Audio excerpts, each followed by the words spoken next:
അവന്തികയുടെ പ്രതികരണം കൂടി വരുന്നത്. അത് ഒന്ന് കേൾക്കാം. എങ്ങനെ ഒന്നുകൂടെ പറയാമോ? അത് ഞാൻ വെളിപ്പെടുത്തുന്നതിന് ഈ കാര്യം സംസാരിക്കുന്ന മുന്നേ ഉള്ള ഓഡിയോ ആണ്. അന്ന് ഞാൻ സംസാരിച്ചിട്ടുണ്ട്. ആ റിപ്പോർട്ടർ തന്നെയാണ് പിന്നെ വിളിക്കുമ്പോൾ ഞാൻ പറഞ്ഞത്.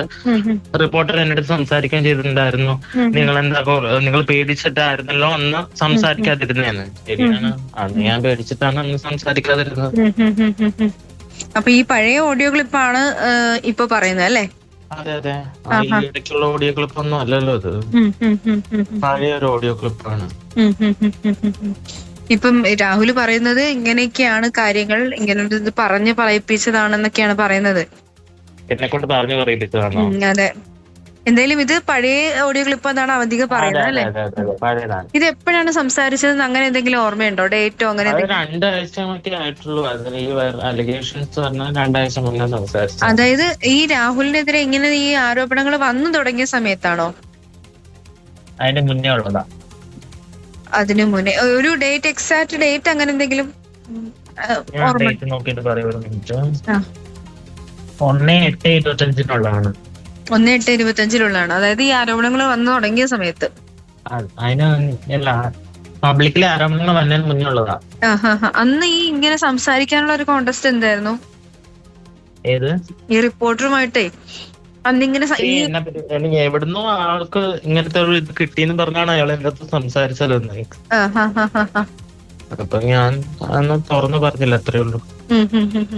അല്ല, പേടി അങ്ങനെ എന്തെങ്കിലും ഉണ്ടായിരുന്നോ? തീർച്ചയായും. അതിനുശേഷം അടി വെളിപ്പെടുത്തിയതിന് ശേഷമാണ് ഞാൻ സംസാരിക്കുന്നത്. ആ ഒരു വെളിപ്പെടുത്തൽ വന്നപ്പോഴാണ് തുറന്നു പറയാനുള്ള ഒരു ധൈര്യം കിട്ടിയെന്നാണ് അല്ലേ? അതെ, വേറൊന്നും അയാള് സംസാരിക്കുന്നില്ലല്ലോ. ഈ അവന്തികയ്ക്ക് ഇങ്ങനെ ഒരു തുറന്ന് സംസാരിച്ചതിന് ശേഷം വലിയ രീതിയിലുള്ള സൈബർ ആക്രമണം നടക്കുന്നുണ്ടല്ലോ. ഇപ്പൊ എന്താ നിങ്ങളുടെ ഒരു അവസ്ഥ? എന്താണ്? കേസ് എന്തെങ്കിലും കൊടുത്തിട്ടുണ്ടോ? സൈബർ ആക്രമണം സംബന്ധിച്ച് ഒന്നും തന്നെ ഞാൻ കേസൊന്നും ഫയൽ ചെയ്തിട്ടില്ല. പക്ഷെ എനിക്ക് ഭയങ്കരമായിട്ട് ബുദ്ധിമുട്ടുകളാണ്, അറിയാലോ. ഇപ്പൊ വീണ്ടും അലിഗേഷൻസ് എല്ലാം വന്നോണ്ടിരിക്കുകയാണ്, നമ്മൾ തന്നെ ഫേസ് ചെയ്യണ്ടേ.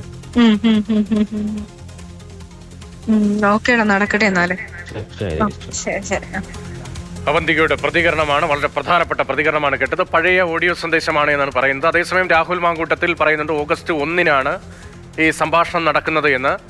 അക്കാര്യം അവന്തികയും സ്ഥിരീകരിക്കുന്നുണ്ട്. അവന്തിക അതീവ ഗൗരവതരമായ ആരോപണങ്ങളാണ് രാഹുലിനെതിരെ ഉന്നയിച്ചിരുന്നത്. അതേസമയം ഓഗസ്റ്റ് മാസം തുടക്കത്തിൽ തന്നെ രാഹുലിനെതിരെ സമൂഹ മാധ്യമങ്ങളിൽ തുടർച്ചയായി ആരോപണങ്ങൾ ഉയർന്നു വരുന്നുണ്ടായിരുന്നു. അക്കാര്യത്തിൽ പക്ഷേ കൃത്യമായ പ്രതികരണങ്ങളോ പരാതിയോ അന്ന് ഉണ്ടായിരുന്നില്ല. അതേ സമയത്ത് തന്നെയാണ് ഏറെക്കുറെ ഈ സംഭാഷണം നടന്നത് എന്നതാണ് വ്യക്തമാകുന്നത്. അവന്തികയ്ക്ക് അതുവരെയും രാഹുലുമായി പ്രശ്നങ്ങളൊന്നുമില്ല എന്ന് തോന്നിപ്പിക്കുന്ന തരത്തിലുള്ള ഓഡിയോ സംഭാഷണമാണ്. അവന്തികയും നടത്തിയ ചാറ്റിന്റെ വിശദാംശവുമാണ് രാഹുൽ പുറത്തുവിട്ടിരിക്കുന്നത്. വളരെ ഗൗരവമുള്ള നിരവധി ആരോപണങ്ങളുണ്ട്. അതിൽ ഒന്നാണ് അവന്തികയുമായി ബന്ധപ്പെട്ട് വന്ന ആരോപണം.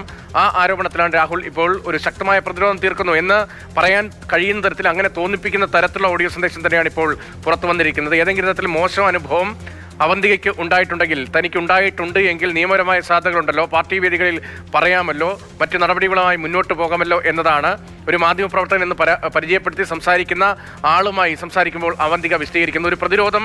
ഈ ഘട്ടത്തിൽ നിരവധി ആരോപണങ്ങളിൽ ഒന്നിൽ രാഹുൽ മാങ്കൂട്ടം ഉയർത്തുകയാണ്. അതിന് പിന്നാലെയാണ് പഴയ ഓഡിയോ എന്ന വിശദീകരണം അവന്തികയുടെ ഭാഗത്ത് നിന്ന് വരുന്നത്. അതേസമയം ഓഗസ്റ്റ് 1-ാം തീയതിയാണ് ഈ സംഭാഷണം നടന്നത് എന്നത് രണ്ടുപേരും ആവർത്തിക്കുന്നുണ്ട്.